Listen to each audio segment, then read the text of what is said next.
आपने अभी तक हमारा चैनल सब्सक्राइब नहीं किया तो अभी सब्सक्राइब करें और बेल आइकॉन को क्लिक करके हमारी लेटेस्ट वीडियोस के बारे में अपडेट जानें। एजुकेशन एजुकेशन यानी शिक्षा। शिक्षा क्या है? एक प्रोसेस है। कैसा प्रोसेस? जो गोल ओरिएंटेड है। एक हमारा टारगेट है और उसे हमें हर हाल में पूरा। डिफरेंट डिफरेंट टीचिंग एक्टिविटी होती हैं। अलग अलग तरीके से हम उस गोल को ध्यान में रखते हुए पढ़ाते हैं। अब टीचिंग क्या है? टीचिंग का मतलब क्या है कि किसी को एक पर्टिकुलर जो गोल है हमारा, उसको ध्यान में रखते हुए किसी को पढ़ाना, ताकि वो गोल जो है अल्टीमेटली पूरा हो जाए। जॉन डेव्यू। अब देखिए, जॉन डेवी भी यही बिलीव करते थे कि टीचिंग ट्राइपोलर एक्टिविटी है। पोलर का मतलब वन स्टूडेंट, वन टीचर, ठीक है, और एनवायरनमेंट। अब क्वेश्चन कहाँ से बनेगा? क्वेश्चन यहीं से एमसीक्यूज बन जाएगा कि जो ट्राइपोलर एक्टिविटी है उसमें क्या क्या शामिल होते हैं। स्टूडेंट्स, टीचर, एनवायरनमेंट को पोज करते हुए हिंदी में पढ़ लेंगे, ठीक है। तो जॉन डीवी की जब भी बात आएगी तो ट्राइपोलर के बारे में बात किया है। एक छात्र होता है, एक अध्यापक और वातावरण, तीनों की जरूरत पड़ती है ट्राइपोलर में, यानी त्रिध्रुवीय परिक्रिया में। ये कुछ डेफिनेशन है टीचिंग की। डेफिनेशन के बारे में हम पढ़ेंगे। हफ और डंकन ने क्या बोला? टीचिंग के 4 लेवल प्रोसेस होते हैं। कैसे? पहले आप प्लानिंग करो कि क्या पढ़ाना है, कैसे पढ़ाना है, ठीक है।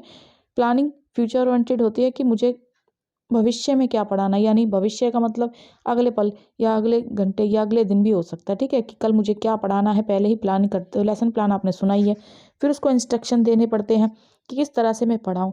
बच्चों को जो पढ़ा दिया उसका टेस्ट लेना पड़ता है और फिर इवेल्युएट करना पड़ता है क्या कमी रह गई ताकि उसे दूर किया जाए।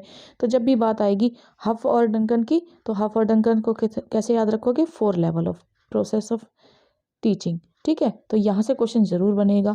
तो केवीएस यहीं से पूछ लेगा कि बताइए how many methods of teaching given by Hough and Duncan. तो कितने हैं? 4। कौन कौन से हैं? अब क्वेश्चन में आ जाएगा प्लानिंग है, इंस्ट्रक्शन, टेस्ट और इवेल्युएशन। या ऐसे पूछ लेगा which is not a method, तो इवेल्युएशन को गायब कर देगा या कुछ और डाल देगा इसकी जगह। इवेल्युएशन की जगह मान लो रिमीडियल डाल दिया और क्वेश्चन बन रहा है आपका नहीं है।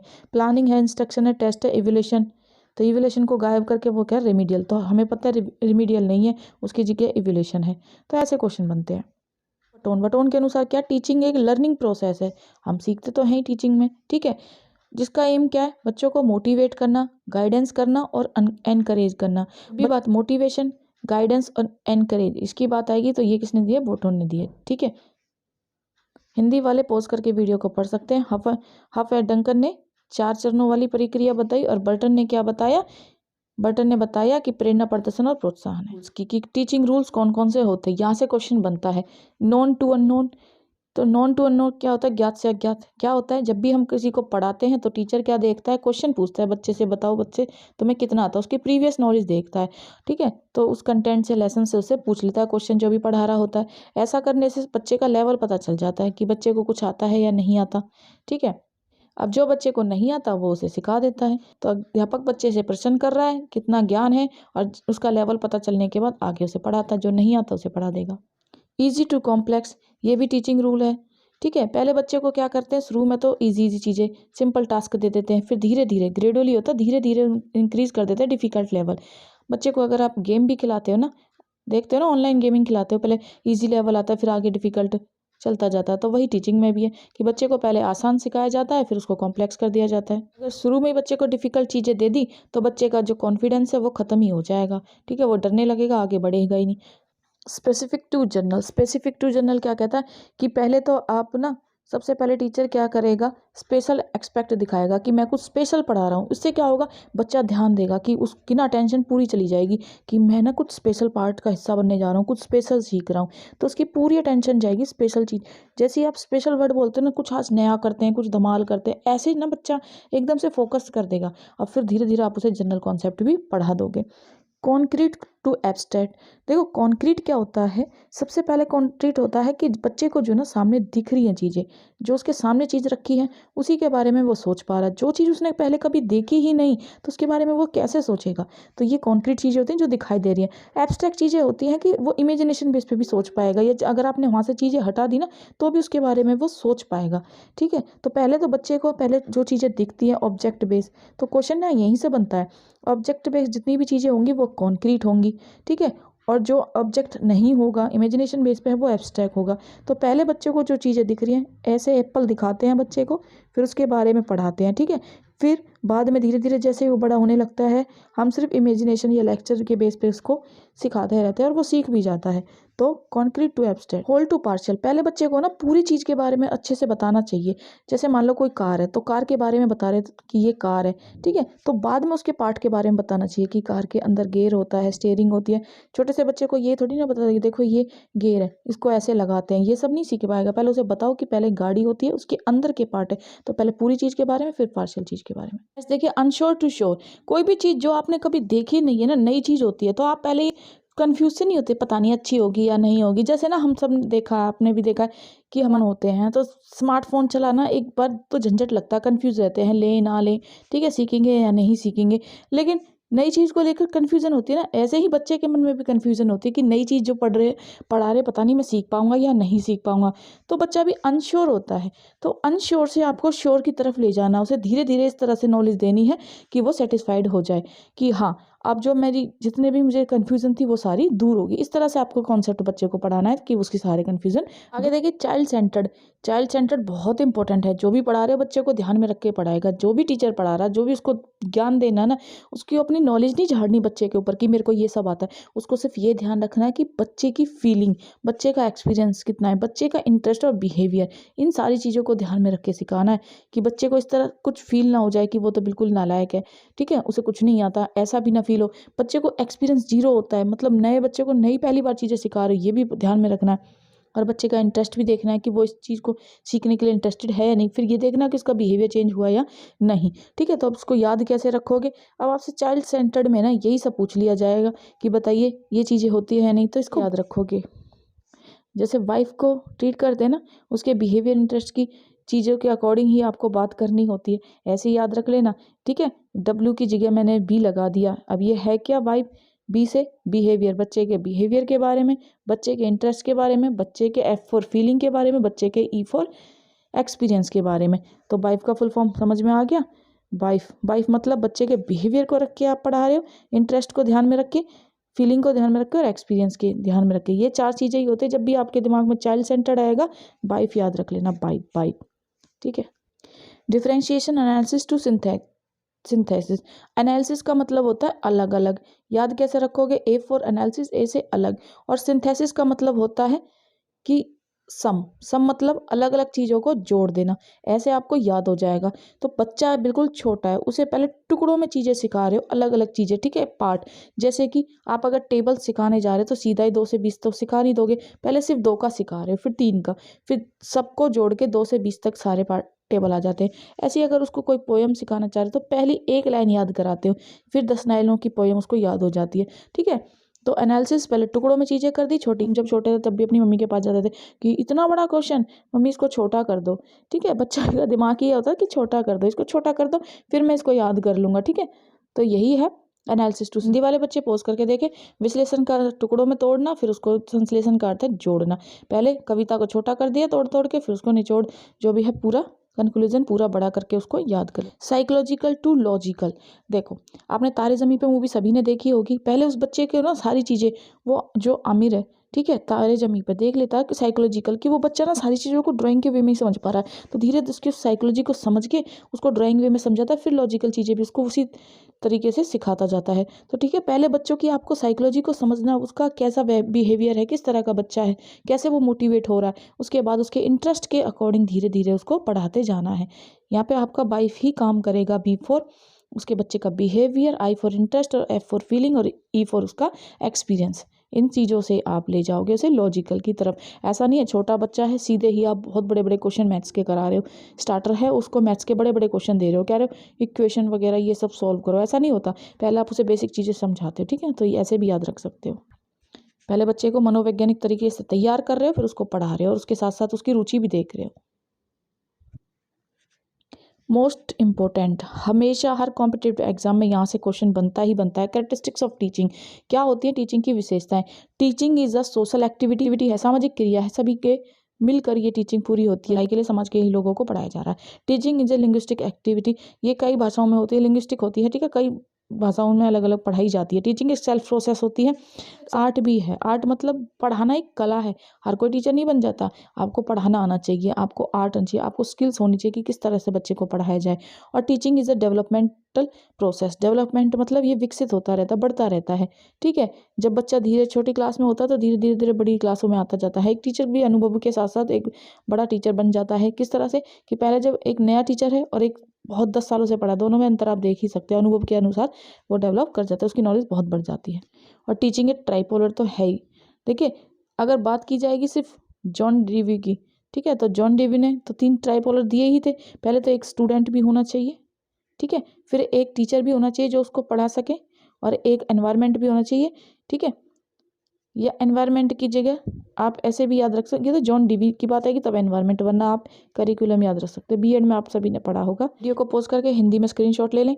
सामाजिक परिक्रिया है, भाषा ही क्रिया है, अंत क्रिया है, इंटर कला है, और विकास की परिक्रिया ट्राइपोलर। माइक्रो टीचिंग, काफ़ी क्वेश्चन बनते हैं यहाँ से। कॉन्सेप्ट समझ लें, बस छोटा सा कॉन्सेप्ट है। अकॉर्डिंग टू डॉक्टर एलन ने क्या कहा है कि जो माइक्रो टीचिंग है ना, जो माइक्रो टीचिंग होती है उसमें क्या होता है, हम सिर्फ टीचर को ऐसी परफॉर्मेंस करने के लिए देते हैं जहाँ पे ना बहुत सिंपल सी और छोटी क्लासरूम दे दी जाती है, और कुछ ही बच्चों को बिठा दिया जाता है, थोड़े टाइम के लिए पढ़ाने के लिए बोल दिया जाता है। जब भी आप याद रखोगे ना, माइक्रो होता है बहुत छोटा, तो छोटी सी टाइम के लिए छोटा ग्रुप है बच्चों का, ठीक है, बस यही है माइक्रो।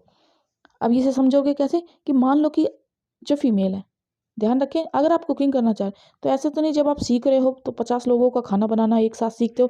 पहले जब भी कोई चीज़ नई नई सीखते हो तो एक ही व्यक्ति का खाना बनाना सीखते हो, पता नहीं अच्छा बनेगा भी या नहीं, तो स्मॉल लेवल पे सीखते हो ना, थोड़ी चीज़ बनाते हो। तो ऐसे याद रख लेना, जब टीचर पढ़ाने जा रहा है तो वह सीख ही रहा है, तो ये माइक्रो टीचिंग तब यूज़ होती है। तो उसको ना थोड़े टाइम के लिए पढ़ाने के लिए दिया जाता है, थोड़े से बच्चों को बिठा दिया जाता है, छोटी क्लास बना दी जाती है कि भाई दिखा पढ़ा के कैसा पढ़ाता है। यही है आपकी माइक्रो टीचिंग, और ऐसा कुछ नहीं है। पीके पासी और एनएस ललिता ने भी, उन्होंने भी यही कहा कि माइक्रो टीचिंग क्या है कि स्टूडेंट दे दिए जाते हैं, थोड़े से फ्यू स्टूडेंट्स को बिठा दिया जाता है शॉर्ट ड्यूरेशन के लिए, थोड़े समय के लिए पढ़ाओ, शॉर्ट टाइम है, शॉर्ट क्वांटिटी में स्टूडेंट्स बैठे हैं, ऐसे याद रख लेना, ठीक है।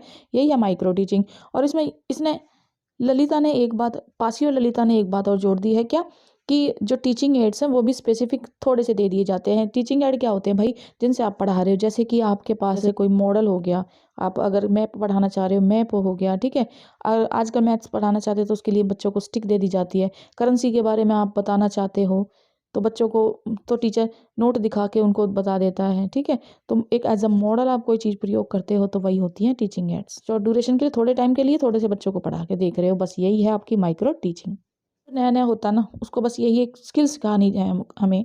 क्या सिखानी है कि छोटे से एक क्लासरूम दे दिया जाता है जो बिल्कुल ऐसे ही दिख रहा है कि भाई रियल हो, और उसको थोड़े से स्टूडेंट बिठा के दे दिए जाते हैं, ले पढ़ा ले थोड़े समय के लिए, पता चल जाएगा कैसा पढ़ाता है, या नहीं पढ़ाना आता तो वो सीख जाएगा, बस यही है आपकी सूक्ष्म सीख। साइकिल ऑफ माइक्रो टीचिंग काफ़ी इंपॉर्टेंट है। सूक्ष्म शिक्षण चक्र क्या होता है ये देखो, अकॉर्डिंग टू एनसीईआरटी, ठीक है।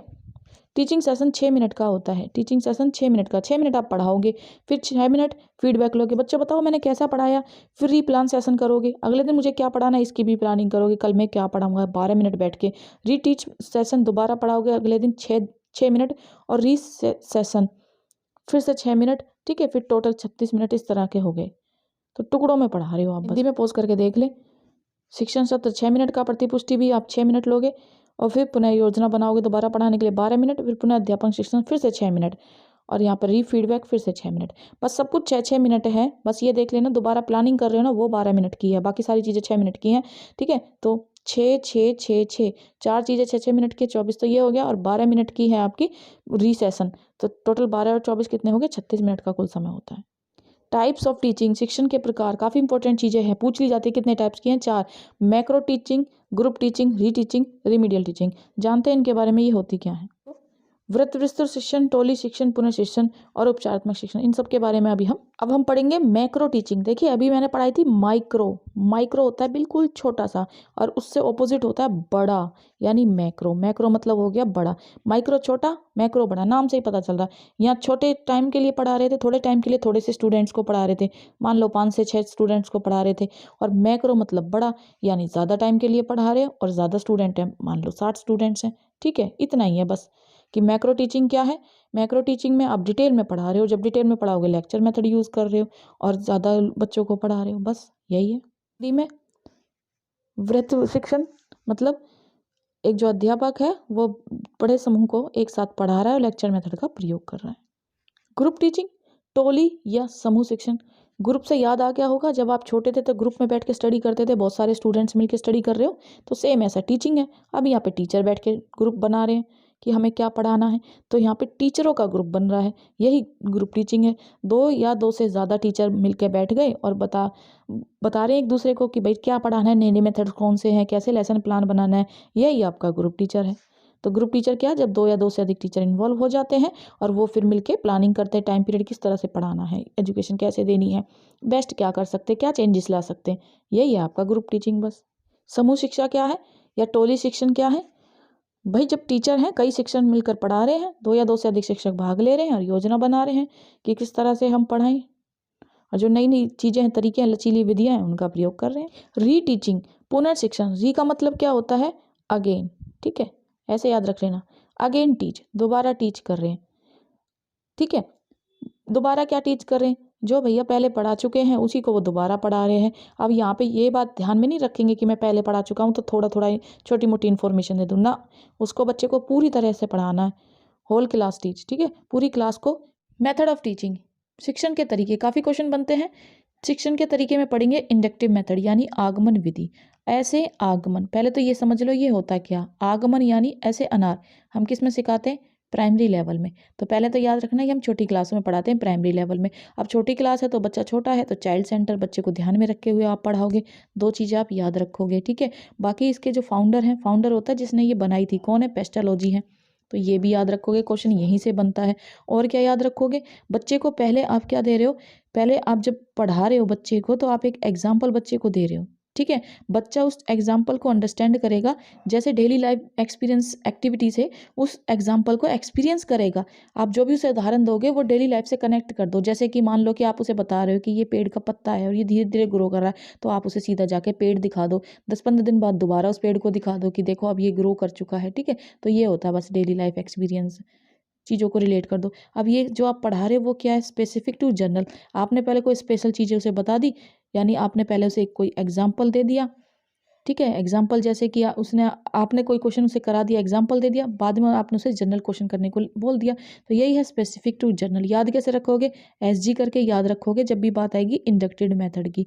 यहाँ से क्वेश्चन बनता है, क्यों? क्योंकि यहाँ से ऐसे भी बोल सकते हैं कि जनरल टू स्पेसिफिक होता, इंडक्टिव में कर रहे हैं तो इंडक्टिव में तो स्पेसिफिक टू जनरल होता है, बाद में मैं बताऊंगी डिडक्टिव में जनरल टू स्पेसिफिक होता है। तो आप ऐसे SG करके याद रखोगे इंडक्टेड मेथड में, जो ट्रिक है इसी से आपको याद रहेगा।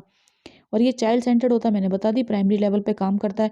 अब छोटे बच्चे को पहले आप तो उसको कैसे चाइल्ड सेंटर मेथड से पढ़ाओगे, तो जो बच्चे को आता है वहाँ से नॉन की तरफ ले जाओगे, कॉन्क्रीट से एब्स्ट्रैक्ट की तरफ और एग्जाम्पल से रूल्स की तरफ। तो यही होती है इंडक्टिव मेथड, भी पेस्टोलॉजी ने दी थी। हिंदी में आप स्क्रीनशॉट लें और फिर पढ़ लें इसे, जो कॉन्सेप्ट था वो यही था, मैंने समझा दिया। डिडक्टिव मेथड, डिडक्टिव मेथड क्या होता है? पहले तो याद रखोगे अरिस्टोल, अरिस्टोल उसके फादर है, ठीक है। इसमें पहले आप रूल बनाते हो, कोई भी रूल बना दिया, बच्चे को उस रूल को समझा दिया। अब बच्चा उस रूल के बेस पे क्या करेगा? ज़्यादा से ज़्यादा क्वेश्चन सॉल्व कर देगा। क्या होता है इसमें? मैथ में ही होता है। आपने A² + B² उसे समझा दिया तो वो मैथ के क्वेश्चन कर लेगा, ठीक है। अगर वो क्वेश्चन कर पाएगा तो जनरल, आपने एक रूल बताया जनरल टू स्पेसिफिक है, यहाँ ध्यान दे, जनरल टू स्पेसिफिक क्वेश्चन याद रखना। बच्चे को आप डॉक्टर बना रहे हो, ठीक है, या आप उसको जीनियस बना रहे हो, बड़े क्लास का बच्चा है, बड़ी बड़ी चीज़ें सिखा रहे हो, ठीक है। तो आप कैसे याद रखोगे? GS, general to specific, GS सिखा रहे हो, ठीक है, जीनियस बना रहे हो। ये सब डिडक्टिव मेथड है। बड़ा बच्चा जब भी तो उसके साथ ये सब कर सकते हो, ठीक है। अच्छी अच्छी चीज़ें सिखा रहे हो, जीनियस बना रहे हो, तो याद रखना GS। मैंने इंडक्टिव क्वेश्चन यहीं से आता है। इंडक्टिव में मैंने जब आपको बताया था इंडक्टिव में, तो मैंने आपको SG बताया था, SG, ठीक है। Specific to general, specific to general, यहाँ उल्टा है, ध्यान दीजिए, यहाँ जनरल टू स्पेसिफिक है। पहले आपने उसको कोई रूल, जनरल को रूल सिखाया, उसके बाद आपने उसे स्पेशल क्वेश्चन करने सिखा दिए, ठीक है।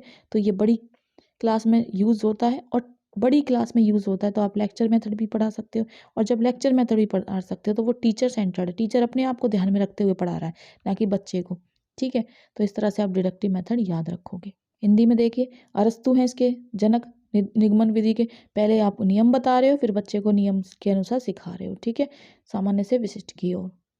तो ये टीचर सेंटर्ड होता है, गणित वगैरह में यूज़ होता है। नेक्स्ट देखिए किंडरगार्टन प्रोसेस। किंडरगार्टन प्रोसेस, यहाँ से क्वेश्चन बनते हैं। पहले तो इसका ये पूछ लेते हैं फादर कौन है, फ्रोबोल, ये जनक कौन है, ठीक है, फाउंडर कौन है। अब उसने क्या कहा, उसने कहा कि बच्चा जो है ना, बच्चा उसको फ्रीली प्ले वे मेथड से सिखाओ, खेल खेल में बच्चे को सिखा दो, ठीक है, सारी एक्टिविटी बेस से आप उसको पढ़ाई करा दो, तो बच्चा क्या करेगा, खेल खेल में सीख जाएगा।